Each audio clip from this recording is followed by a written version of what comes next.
മൂലക്കുരു അല്ലെങ്കിൽ പൈൽസ് നമ്മൾ ട്രീറ്റ് ചെയ്യുമ്പോൾ മരുന്നിനോടൊപ്പം തന്നെ പ്രാധാന്യം അതിൻ്റെ ഭക്ഷണ നിയന്ത്രണത്തിലും ഉണ്ട്.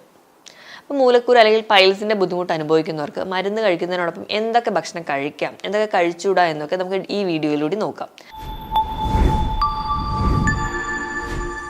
ഞാൻ ഡോക്ടർ പ്രിയ, Q&B ഹെൽത്ത് കെയറിലെ ഹോമിയോപ്പതിക് ഫിസിഷ്യനാണ്. മൂലക്കുരു അല്ലെങ്കിൽ പൈൽസ് എന്ന് പറയുന്നത് മലദ്വാരത്തിനകത്ത് അല്ലെങ്കിൽ മലദ്വാരത്തിൻ്റെ താഴ്ഭാഗത്ത് ഉണ്ടാകുന്ന സിരകൾ പുറത്തേക്ക് വീങ്ങി തള്ളി വരുന്ന കണ്ടീഷനാണ്. അത് ഒരുപാട് പേരെ അലട്ടുന്നൊരു പ്രശ്നം തന്നെയാണ്. അപ്പോൾ നമ്മൾ ട്രീറ്റ്മെൻറ്റ് സൈറ്റിലോട്ടൊക്കെ വരുന്നതിന് മുൻപ് അതിനകത്ത് എന്തൊക്കെ കാരണങ്ങളാണ് ഉണ്ടാവുന്നത്, അല്ലെങ്കിൽ എന്തൊക്കെയാണ് അതിൻ്റെ ലക്ഷണങ്ങളെന്ന് നോക്കാം. കാരണങ്ങൾ എന്ന് പറയുമ്പോൾ ആ ഒരു മലദ്വാരത്തിൻ്റെ ആ ഒരു ഏരിയയിൽ അധികമായിട്ടൊരു മർദ്ദം അല്ലെങ്കിൽ പ്രഷർ വരുന്നത് കൊണ്ടാണ്. അത് പല കാരണങ്ങൾ കൊണ്ടുവരാം. കണ്ടിന്യൂസ് ആയിട്ട് ഇരുന്ന് ജോലി ചെയ്യുന്ന ആൾക്കാർ, ഇപ്പോൾ IT പ്രൊഫഷണൽസ് അല്ലെങ്കിൽ ദീർഘദൂരം യാത്ര ചെയ്യുന്ന ഡ്രൈവർമാർ, അങ്ങനെയൊക്കെ ഉള്ളവർക്കാണെങ്കിൽ ഒരുപാട് നേരം ഇരിക്കുക, അപ്പോൾ അതൊരു പ്രഷർ കൊടുക്കുന്നുണ്ട്, അതിൻ്റെ ഭാഗമായിട്ട് വരാം. അമിത വണ്ണമുള്ളവർക്കാണെങ്കിലും അതൊരു കാരണമാണ്. നമുക്ക് കൃത്യം വ്യായാമമൊന്നുമില്ല, അതൊരു പ്രധാന കാരണമാണ്. അതോടൊപ്പം തന്നെ മലബന്ധം പോലെയുള്ള പ്രശ്നങ്ങൾ, കൃത്യമായിട്ടൊരു ടോയ്ലറ്റിൽ പോകാൻ വേണ്ടി ഒരു പ്രത്യേകം ഒരു പീരീഡ് ഇല്ല, നമുക്ക് ആ ഒരു മലബന്ധം ഉണ്ടെങ്കിൽ കറക്റ്റായിട്ട് മോഷൻ പോകുന്നില്ല എന്നുള്ളത് കൊണ്ടും പൈൽസ് ഉണ്ടാവാനുള്ള ചാൻസ് ഉണ്ട്. അപ്പം ഇതൊക്കെയാണ് പ്രധാനമായിട്ട് കാരണങ്ങൾ പറയുന്നത്. അധികമായിട്ട് നോൺ വെജിറ്റേറിയൻ ഭക്ഷണം കഴിക്കുന്നവർ, ഒരുപാട് നാരടങ്ങിയ ഭക്ഷണങ്ങളൊന്നും കഴിക്കാത്ത ഫാസ്റ്റ് ഫുഡുകൾ തന്നെ ഡിപ്പെൻഡ് ചെയ്യുന്ന ആൾക്കാർ, വെള്ളം വേണ്ട രീതിയിൽ കുടിക്കാത്ത ആൾക്കാർ, ഒരുപാട് കോഫി അല്ലെങ്കിൽ മദ്യപാനം പോലെയുള്ള ശീലങ്ങളുള്ളവർക്കൊക്കെ ഇന്ന് നമുക്ക് പൈൽസ് ഒരുപാട് പേർക്ക് കാണാൻ പറ്റും. കുറച്ചുകൂടി ഏജ്ഡ് ആയിട്ടുള്ള ആൾക്കാരിലാണ് നമുക്ക് കൂടുതലായിട്ട് നമ്മൾ പൈൽസ് കണ്ടുവരുന്നത്. ഇപ്പോൾ ഒരു കണക്കൊക്കെ പറയുന്ന പ്രകാരം ഒരു 50 വയസ്സൊക്കെ എത്തിയ ആൾക്കാർ ഒരു 50% ആൾക്കാർക്ക് നമ്മുടെ നാട്ടിൽ ഇന്ന് പൈൽസ് ഉണ്ടെന്നാണ് പറയുന്നത്. ഈ പൈൽസ് എവിടെ കാണുന്നു എന്നതിൻ്റെ പേരിൽ അത് രണ്ടായിട്ട് ഡിവൈഡ് ചെയ്തിട്ടുണ്ട്. ഉള്ളിലാണ് കാണുന്നതെങ്കിൽ, അതായത് മലദ്വാരത്തിൻ്റെ അകത്തേക്കാണ് കാണുന്നതെങ്കിൽ അതിന് നമ്മൾ ആന്തരിക പൈൽസ് എന്ന് അല്ലെങ്കിൽ ഇന്റേണൽ പൈൽസ് എന്ന് പറയും. അതിന് നമ്മൾ 4ആയിട്ട് ഡിവൈഡ് ചെയ്തിട്ടുണ്ട്. അപ്പോൾ ഒന്നാമത്തേതെന്ന് പറഞ്ഞാൽ വളരെ ചെറിയ സൈസാണ്, വലിയ ബുദ്ധിമുട്ടുകളൊന്നും നമുക്ക് ഉണ്ടാവില്ല, വലിയ ലക്ഷണങ്ങളൊന്നും പുറത്തേക്ക് കാണിക്കാത്തവരാണ് ഗ്രേഡ് 1 എന്ന് പറയുന്നത്. ഇനി ഗ്രേഡ് 2 എന്ന് പറയുന്നത് ഗ്രേഡ് 1-നേക്കാളും കുറച്ചും കൂടി വലിയ ആളാണ്. അതെന്ന് പറഞ്ഞിട്ടുണ്ടെങ്കിൽ മലമൂത്ര വിസർജന സമയത്ത് പുറത്തേക്ക് വരികയും തന്നെ തിരിച്ചകത്തേക്ക് പോവുകയും ചെയ്യും. ഗ്രേഡ് 3 എന്ന് പറയുമ്പോൾ മലമൂത്ര വിസർജന സമയത്തേക്ക് അത് പുറത്തേക്ക് തള്ളി വരികയും പക്ഷെ നമ്മളായിട്ടൊരു പ്രഷർ കൊടുത്താൽ മാത്രമേ അകത്തേക്ക് കയറി പോവുകയുള്ളൂ. ഗ്രേഡ് 4 ആണ് നമ്മുടെ പൈൽസുകളിൽ ഏറ്റവും ബുദ്ധിമുട്ടുണ്ടാക്കുന്നത്. ഭയങ്കര ചൊറിച്ചിൽ, നീറ്റൽ പോലെയുള്ള ബുദ്ധിമുട്ടുകളും വേദനയൊക്കെ ഉണ്ടാക്കുന്ന ഒരു കണ്ടീഷനാണ്. അത് എപ്പോഴും പുറത്ത് നമുക്ക് കാണത്തക്ക രീതിയിൽ നിൽക്കുന്ന ഒരു കണ്ടീഷനായിരിക്കും. ഇത് കൂടാതെ തന്നെ എക്സ്റ്റേണൽ പൈൽസ് അല്ലെങ്കിൽ ബാഹ്യമായിട്ടുള്ള കാണുന്ന പൈൽസ് ഉണ്ട്. അതെന്ന് പറഞ്ഞാൽ ഒരു സ്കിൻ ടാഗ് പോലെ മലദ്വാരത്തിൻ്റെ പുറം ഭാഗത്തായിട്ട് നിൽക്കുന്നത്. ഈ പൈൽസ് എന്ന് പറയുന്ന കണ്ടീഷൻസ് ഒരുപാട് പ്രശ്നം പലർക്കും ഉണ്ടാക്കാറുണ്ട്. ഇപ്പോൾ ഗ്രേഡ് 1 അല്ലെങ്കിൽ 2 എന്ന് പറയുന്ന ഒരു സ്റ്റേജ് ഒക്കെ ആണെങ്കിൽ അത് വലിയ പ്രശ്നമൊന്നും ഉണ്ടാക്കത്തില്ല, നമുക്ക് വലിയ ബുദ്ധിമുട്ടൊന്നും ഉണ്ടാവില്ല, നമുക്ക് ജീവിതശൈലിയിലൂടെ തന്നെ നമുക്ക് മാനേജ് ചെയ്യാൻ പറ്റുന്ന ഒരു കണ്ടീഷനാണ്. എപ്പോഴും ഒരു ഏനോറെക്ടൽ കംപ്ലൈൻറ്റ് ആയതുകൊണ്ട് തന്നെ നമ്മൾ ഒരുപാട് പേരും മടിക്കുന്ന ഒരു കണ്ടീഷനാണ്. ഒരു ഡോക്ടറെ കൺസൾട്ട് ചെയ്യാൻ പോകാൻ മടിക്കുന്ന ഒരു കണ്ടീഷനാണ്. പുറത്ത് പറയാൻ തന്നെ മടിക്കുന്ന ഒരു കംപ്ലൈൻ്റ് ആയിട്ടാണ് നമ്മൾ മൂലക്കുരുവിനെ കാണാറ്. ഒരുപാട് പേർക്ക് തന്നെ ഭയങ്കരമായിട്ട് ദേഷ്യപ്പെടുക, ഇറിറ്റേറ്റ് ചെയ്യുന്ന ആൾക്കാരെ നമ്മൾ തന്നെ തമാശയ്ക്ക് പറയാറുണ്ട്, ചിലപ്പോൾ അവർക്ക് പൈൽസിൻ്റെ ബുദ്ധിമുട്ടുണ്ടാവും. കാരണം അതുകൊണ്ട് അത്രയും അധികം ഉള്ളിൽ വേദനിക്കുന്നവരായിരിക്കും, പക്ഷെ അത് പുറത്ത് പറയാനുള്ളൊരു മടി കൊണ്ടാണ്. അപ്പോൾ ഇത് എന്തൊക്കെ ബുദ്ധിമുട്ടുകളാണ് ഉണ്ടാവുക? പുറത്തേക്ക് ചെറിയ തടസ്സമായിട്ട് നമുക്ക് തൊടുമ്പോഴോ അല്ലെങ്കിൽ നമ്മൾ ആ ഒരു ഏരിയ ക്ലീൻ ചെയ്യുന്ന സമയത്ത് ഒരു ചെറിയ തടിപ്പായിട്ട് തോന്നാറുണ്ട്. ഇത് കൂടാതെ തന്നെ ആ ഒരു ഏരിയയിൽ കഠിനമായി ചൊറിച്ചിലുണ്ടാവാറുണ്ട്, ഭയങ്കരമായ ഒരു വേദന, മലം പോകുന്നതിന് മുൻപ് അല്ലെങ്കിൽ ശേഷമായിട്ട് ബ്ലഡ് പോവുക, അല്ലെങ്കിൽ അതിനോടൊപ്പം തന്നെ പോവുക, അല്ലെങ്കിൽ അവിടെ ഭയങ്കരമായിട്ടുള്ളൊരു വേദന അനുഭവപ്പെടുക, ഭയങ്കര പുകച്ചിൽ, ചൊറിച്ചിൽ അനുഭവപ്പെടുക, ഇരിക്കാൻ പറ്റുന്നില്ല, നിൽക്കാൻ പറ്റുന്നില്ല, നടക്കാൻ പറ്റുന്നില്ല എന്നൊക്കെ ഒരുപാട് പേഷ്യൻസ് ഉള്ളിൽ നിന്ന് പറയുന്ന ഒരു കംപ്ലൈൻ്റ് ആണ് ഈ ഒരു അസുഖം എന്നുള്ളത്. അപ്പോൾ ഇതൊക്കെയാണ് പുറത്ത് കാണിക്കുന്ന ലക്ഷണങ്ങൾ. ഇപ്പം ബ്ലീഡിങ് ഒക്കെ വന്നു, അത് ബ്ലീഡിങ് നമ്മൾ കൺട്രോൾ ചെയ്യാതെ പോകുന്നതിൻ്റെ ഭാഗമായിട്ട് അനീമിയ അല്ലെങ്കിൽ വിളർച്ച ഉണ്ടാവുന്നു, ഭയങ്കര ക്ഷീണമാവുന്നു. ചിലപ്പോൾ ആ ഒരു സ്റ്റേജിലെത്തുമ്പോഴായിരിക്കും നമ്മൾ തന്നെ അതിനെ ഡോക്ടറെ കാണണമല്ലോ അല്ലെങ്കിൽ നമ്മൾ എന്തെങ്കിലും ട്രീറ്റ്മെൻറ്റ് എടുക്കണമല്ലോ എന്ന് നമ്മൾ തന്നെ വിചാരിക്കുന്ന ഒരു കംപ്ലൈൻ്റ് ആണ് പൈൽസ്. അപ്പം നിങ്ങൾ ആദ്യമേ കരുതേണ്ട ഒരു കാര്യം എന്ന് വെച്ചിട്ടുണ്ടെങ്കിൽ ഏതൊരു കംപ്ലൈൻ്റ് ആണെങ്കിലും നമ്മൾ തുടക്കത്തിൽ ട്രീറ്റ് ചെയ്യുകയാണെങ്കിൽ നമുക്ക് ഈസി ആയിട്ട് അതിനെ മാനേജ് ചെയ്യാൻ പറ്റും.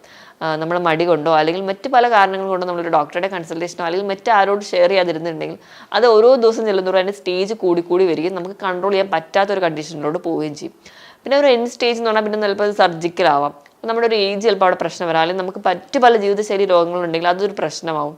അപ്പോൾ അതൊക്കെ ഉള്ളതുകൊണ്ട് നിങ്ങൾ ആ തുടക്കത്തിൽ അതിനെ ട്രീറ്റ് ചെയ്യാൻ വേണ്ടി ശ്രദ്ധിക്കുക. അപ്പോൾ അതിൻ്റെ ഒരു മാനേജ്മെൻറ്റ് സൈഡ് വളരെ ഇമ്പോർട്ടൻ്റ് ആണ്.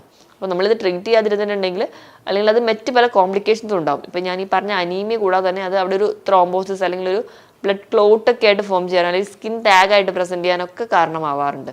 കാരണം ഈ ഒരു പ്രശ്നമുള്ളതുകൊണ്ട് അവരുടെ ലൈഫിനെ തന്നെ ഈ ഒരു കോംപ്ലിക്കേഷനോടൊപ്പം തന്നെ അവരുടെ ലൈഫ് സ്റ്റൈലിനെ അല്ലെങ്കിൽ അവരുടെ ജീവിതശൈലിയിലെ പല പ്രവർത്തനങ്ങളെയും അല്ലെങ്കിൽ അവരുടെ സ്വഭാവത്തിൽ തന്നെ ദേഷ്യം വരാനോ അല്ലെങ്കിൽ മറ്റ് പല മൂഡ് സ്വിങ്സ് വരെ കാരണമാവുന്നുണ്ട് ഈ ഒരു പൈൽസ് എന്ന് പറയുന്ന രോഗം. ഇനി നമ്മളൊരു ഡോക്ടറുടെ കൺസൾട്ടേഷൻ എടുക്കുകയാണെങ്കിൽ ഡോക്ടർ പ്രോട്ടോസ്കോപ്പി അല്ലെങ്കിൽ മറ്റ് പുറത്തുള്ള പരിശോധനകൾ ശേഷം മാത്രമാണ് ഏതൊരു സ്റ്റേജാണ് അല്ലെങ്കിൽ ട്രീറ്റ്മെൻറ്റ് എങ്ങനെ പോകണം എന്നൊക്കെ നമ്മൾ തീരുമാനിക്കാറ്. ഇപ്പോൾ തുടക്കത്തിലൊരു കണ്ടീഷനൊക്കെ ആണെങ്കിൽ ഹോമിയോപ്പതിയിൽ ഫലപ്രദമായ ചികിത്സ ലഭ്യമാണ്. ഈസി ആയിട്ട് നമുക്ക് കൺട്രോൾ ചെയ്യാൻ പറ്റുന്ന ഒരു കണ്ടീഷൻ മാത്രമാണ് പൈൽസ് എന്നുള്ളത്. ഇപ്പോൾ ഒരു മാനേജ്മെൻറ്റ് സൈഡിലോട്ട് പോകുമ്പോൾ ഏറ്റവും ആദ്യം നമുക്ക് ഇമ്പോർട്ടൻ്റ് ആയിട്ട് പറയേണ്ടതെന്ന് വെച്ചിട്ടുണ്ടെങ്കിൽ എപ്പോഴാണോ ആ ഒരു മലം പാസ് ചെയ്യാൻ വേണ്ടി തോന്നുന്നത് അപ്പം തന്നെ അത് പാസ് ചെയ്യാൻ വേണ്ടി ശ്രമിക്കുക. അത് മാക്സിമം അത് പിടിച്ചു വെക്കാതിരിക്കുക. ആ ഒരു കറക്റ്റ് ടൈമിൽ തന്നെ പോവുകയാണെങ്കിൽ നമുക്ക് ഈ പൈൽസ് പോലുള്ള ബുദ്ധിമുട്ടുകൾ തീരെ ഉണ്ടാവില്ല. പിന്നെ ഏറ്റവും ആദ്യം നമ്മൾ ശീലിക്കേണ്ട കാര്യം എന്ന് പറഞ്ഞെങ്കിൽ കോൺസ്റ്റിപ്പേഷൻ ഉണ്ടാവാതിരിക്കാൻ വേണ്ടി ശ്രദ്ധിക്കുക. അതിനുവേണ്ടി നമ്മുടെ ഭക്ഷണത്തിൽ വരുത്തേണ്ട മാറ്റങ്ങൾ ഞാൻ പറയുന്നുണ്ട്. അതോടൊപ്പം തന്നെ ധാരാളം വെള്ളം കുടിക്കുക. നല്ലപോലെ വെള്ളം കുടിക്കുക. ഒരു 2 മുതൽ 3 ലിറ്ററോളം വെള്ളം സ്ഥിരമായി കുടിക്കണം. നിങ്ങൾ ഒരുപാട് വിയർക്കുന്ന ജോലി ചെയ്യുന്നവരാണെങ്കിൽ അതിനനുസരിച്ച് കൂടി വെള്ളം കുടിക്കുക. നമ്മളെപ്പോഴും നമ്മുടെ ശരീരഭാരത്തിനനുസരിച്ച് നമ്മുടെ വെള്ളം കുടിക്കുന്നതിൻ്റെ അളവ് മെയിൻറ്റെയിൻ ചെയ്യുക. അപ്പം 25 കിലോയ്ക്ക് 1 ലിറ്റർ എന്ന കണക്കിൽ സ്ഥിരമായി തന്നെ വെള്ളം കുടിക്കാൻ വേണ്ടി ശ്രദ്ധിക്കുക. അപ്പോൾ അതിനോടൊപ്പം തന്നെ ഇപ്പോൾ കഫീൻ അല്ലെങ്കിൽ മദ്യപാനം പോലുള്ള ശീലമുള്ളവരാണെങ്കിൽ ഇങ്ങനത്തെ ശീലമുള്ളതിൻ്റെ ഭാഗമായിട്ട് നമുക്ക് നിർജ്ജലീകരണം അല്ലെങ്കിൽ ഡീഹൈഡ്രേഷൻ ഉണ്ടാവാനുള്ള ചാൻസ് ഉണ്ട്. അപ്പോൾ അതുകൊണ്ട് നിങ്ങൾ മാക്സിമം അത് ഒഴിവാക്കുക.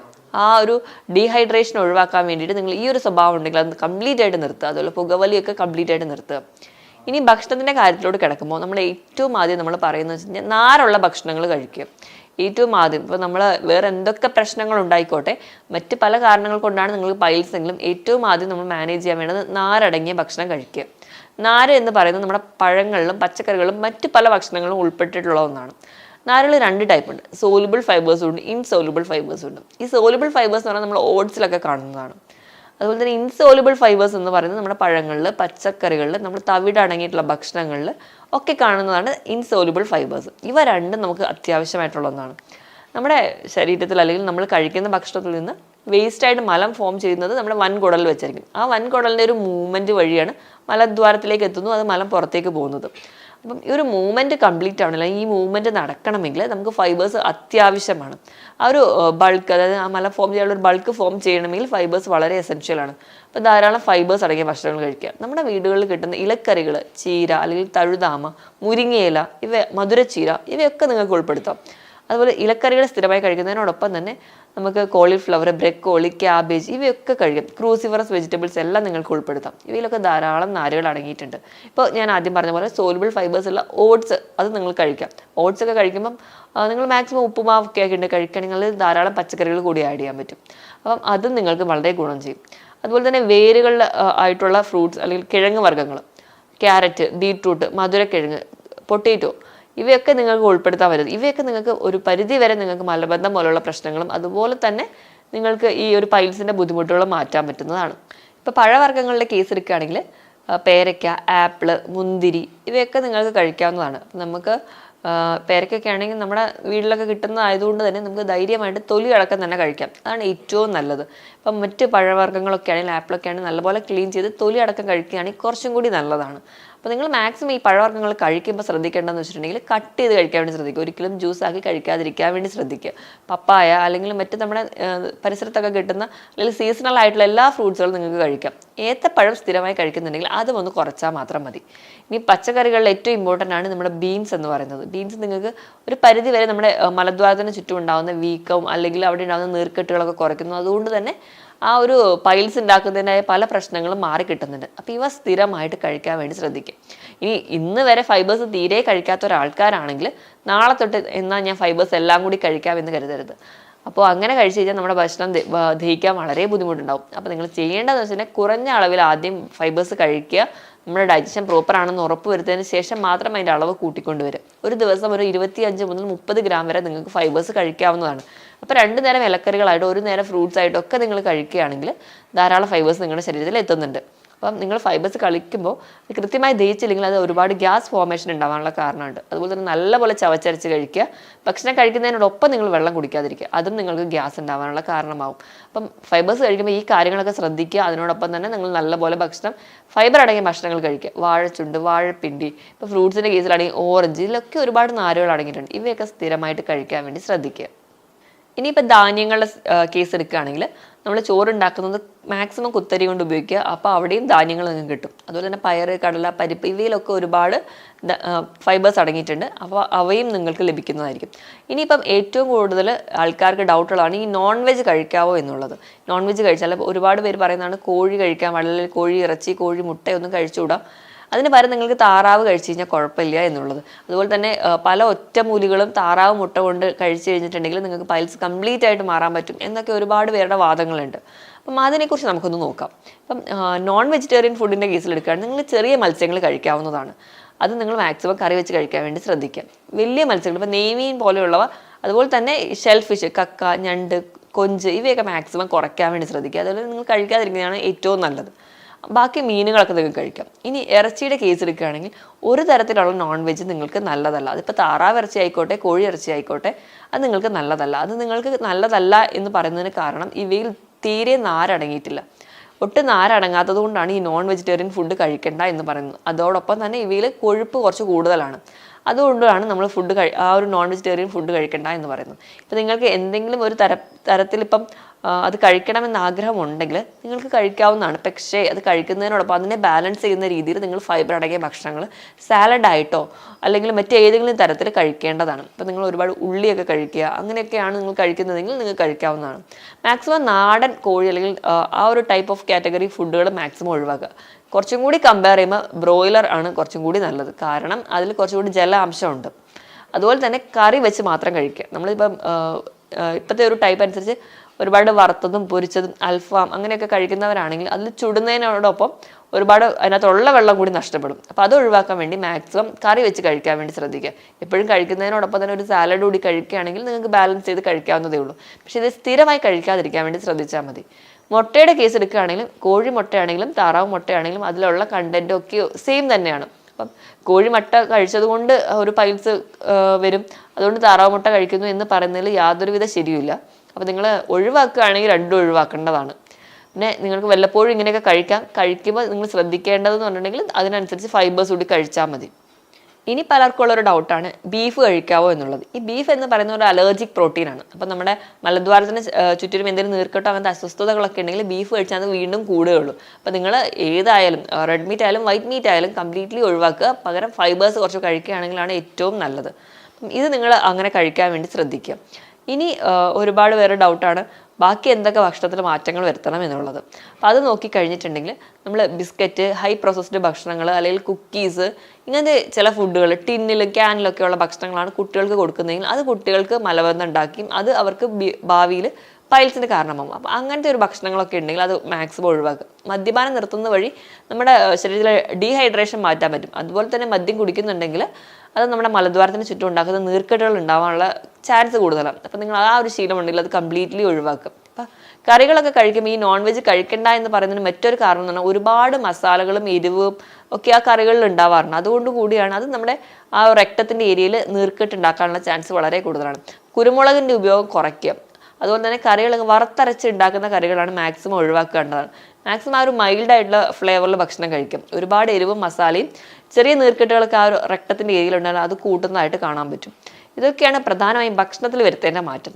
പിന്നെ നമ്മൾ ധാരാളം വെള്ളം കുടിക്കാൻ വേണ്ടി ഉറപ്പുവരുത്തുക. അതോടൊപ്പം തന്നെ കൃത്യമായിട്ടൊരു വ്യായാമം വേണം. കൃത്യമായിട്ടൊരു വ്യായാമം ഉണ്ടെങ്കിൽ നമുക്ക് ഈ ബാത്റൂമിൽ പോകുന്നു അല്ലെങ്കിൽ മോഷൻ ടോയ്ലറ്റിൽ പോകുന്നതൊക്കെ ഒരു റെഗുലർ ഒരു ബയോളജിക്കൽ ക്ലോക്കായിട്ട് നടക്കുന്നത് കാണാം. രാവിലെ എണീക്കുമ്പോൾ ബോഡി നല്ലപോലെ ഒന്ന് സ്ട്രെച്ച് ചെയ്ത് എണീക്കുക. അപ്പം നമ്മുടെ ആ ഒരു രാവിലെ എണീക്കുമ്പോൾ തന്നെ കുറച്ചുകൂടെ ഫ്രഷ് ഫീലിങ്ങോ അല്ലെങ്കിൽ നമ്മുടെ എല്ലാ അവയവങ്ങൾക്കുള്ള ഒരു ബ്ലഡ് സപ്ലൈ കറക്റ്റായിട്ട് നടക്കും. അപ്പം നമുക്ക് രാവിലെ എണീക്കുമ്പോൾ തന്നെ ആ മോഷൻ പോകുന്നതൊക്കെ കറക്റ്റായിട്ട് നടക്കും. രാവിലെ എണീക്കുമ്പോൾ തന്നെ ഒരു 2 ഗ്ലാസ് വെള്ളമെങ്കിലും വെറും വയറ്റിൽ തന്നെ കുടിക്കാൻ വേണ്ടി ശ്രദ്ധിക്കുക. ഇതൊക്കെ ചെയ്യുകയാണെങ്കിൽ രാവിലെ തന്നെ നിങ്ങൾ മോഷൻ പാസ് ചെയ്യാനും അതുകൊണ്ട് തന്നെ നമുക്ക് ഈ പറയത്തക്ക ബുദ്ധിമുട്ടുകൾ ഉണ്ടാവാതിരിക്കാനും സഹായിക്കും. ഇനി പൈൽസിൻ്റെ ബുദ്ധിമുട്ട് എന്തെങ്കിലും ഉള്ളവരാണെങ്കിൽ നമുക്ക് വീട്ടിൽ തന്നെ ചെയ്യാവുന്ന ചെറിയ ടിപ്സ് നോക്കാം. ഒന്നാമതായിട്ട് സീഡ്സ് ബാത്ത്. അതിനായിട്ട് ഒരു ബേസിൽ ഇളം ചൂടുവെള്ളം എടുക്കുക. അതിലേക്ക് ഒരു നുള്ള ഇപ്സം സോൾട്ട് അല്ലെങ്കിൽ ഇന്ദുപ്പ് അല്ലെങ്കിൽ നിങ്ങൾക്ക് പൊട്ടാസ്യം പെർമാംഗനേറ്റോ ഒലിവ് ഓയിലോ ആഡ് ചെയ്യാം. വളരെ കുറഞ്ഞ അളവിൽ മാത്രം ആഡ് ചെയ്യുക. എന്നിട്ട് നമ്മൾ ആ വെള്ളത്തിൽ ഇരിക്കുക. നമ്മുടെ അടിവയറ് തൊട്ട് വെള്ളത്തിൽ മുങ്ങിയിരിക്കത്തക്ക രീതിയിൽ നിങ്ങൾ ഇരിക്കുക. അങ്ങനെ ഒരു 10 മുതൽ 15 മിനിറ്റ് വരെയെങ്കിലും ചെയ്യുകയാണെങ്കിൽ ഒരു 1-2 തവണ ഒരു ദിവസമെങ്കിലും ചെയ്യുകയാണെങ്കിൽ നിങ്ങൾക്ക് ആ ഒരു ഏരിയയിൽ ഉണ്ടാകുന്ന പല ഇറിറ്റേഷൻസും മാറുന്നതായിട്ട് കാണാം. ഇനി രണ്ടാമതായിട്ട് ആ ഒരു ഏരിയയിൽ നല്ല വീക്കം നീർക്കെട്ടൊക്കെ ഉണ്ടെങ്കിൽ ഐസ് പാക്ക് വെക്കുക. മൂന്നാമതായിട്ട് നിങ്ങൾക്ക് അലോവേരയുടെ ജെല്ല് അതൊരു തുണിയിൽ പൊതിഞ്ഞിട്ടോ അല്ലെങ്കിൽ അത് ഡയറക്റ്റ് ആയിട്ട് ആ ഒരു ഏരിയയിൽ പുരട്ടുന്നത് ഒരു പരിധി വരെ അവിടെ ഉണ്ടാകുന്ന ബേണിങ്ങും അല്ലെങ്കിൽ മറ്റു പല അസ്വസ്ഥതകളും കുറയുന്നതായിട്ട് കാണും. ഞാൻ ഈ പറഞ്ഞ രീതിയിൽ നിങ്ങൾ ഭക്ഷണം നിയന്ത്രിക്കുക, ഈ പറഞ്ഞ ചെറിയ ചെറിയ ടിപ്സ് ഫോളോ ചെയ്യുക, അതിനോടൊപ്പം തന്നെ കൃത്യമായ ഒരു മെഡിക്കൽ ട്രീറ്റ്മെൻറ്റ് ഉണ്ടെങ്കിൽ കംപ്ലീറ്റ് ആയിട്ട് മാറ്റാൻ പറ്റുന്ന ഒരു കണ്ടീഷൻ മാത്രമാണ് പൈൽസ് എന്നുള്ളത്. ഞാൻ ഈ പറഞ്ഞ കണ്ടീഷൻസിൽ എന്തെങ്കിലുമൊക്കെ ഡൗട്ടുകൾ ഉണ്ടെങ്കിൽ നിങ്ങൾ താഴെ കാണുന്ന നമ്പറിൽ കോൺടാക്ട് ചെയ്യുക. മറ്റൊരു ഹെൽത്ത് ടോപ്പിക്കുമായിട്ട് വീണ്ടും കാണുന്നത് വരെ നന്ദി.